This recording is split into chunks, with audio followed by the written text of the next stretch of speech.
Thank you, House Chair. House Chair, the ACDP supports the concept of restorative justice, which is at the heart of the Child Justice Act, particularly when dealing with children who are not a danger to society. And we played a key role in the finalizing of this act in 2008, which incorporates this concept.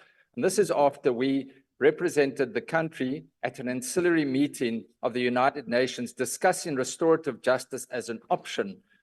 And this followed this act. Now, what do we mean by restorative justice? Restorative justice is an approach to justice that involves the child offender, the victim, the families concerned, and community members to collectively identify and address harms, needs, obligations by the child accepting responsibility, making restitution, and taking measures to prevent a recurrence and promoting reconciliation.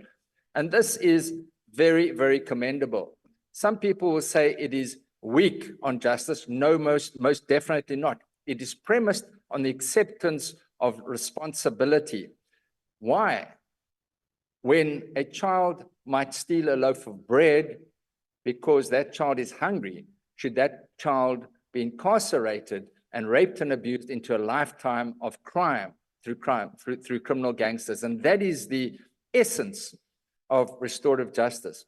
Now, one of the aspects that is involved in restorative justice is diversion options, which, where possible, impart skills. And the restorative justice element is based on indigenous legal systems, South Africa's indigenous legal systems, healing relationships, including the relationship with the victim, and includes an element where the child understands the impact of the behavior and includes the victim. It's victim-centered.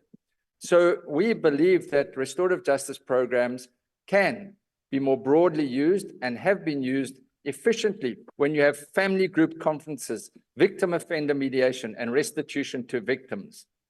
In many cases, a child justice court may find that the child is a child in need of care. And I remember specifically when we were finalizing this act, how it was important to have a probation officer's social worker's report. Why is that child committing crime? So that can be attended to. So the ACDP supports this report, amending the directives. But lastly, we want to issue a warning for those adults that use children to commit crimes. That in itself is a severe crime, and we believe they should meet the full force of the law. Let us be reminded of Matthew 18, verse 16. If anyone causes one of these little ones who believe in me to sin, it would be better for him to have a large millstone hung around his neck and be allowed to drown in the depths of the sea.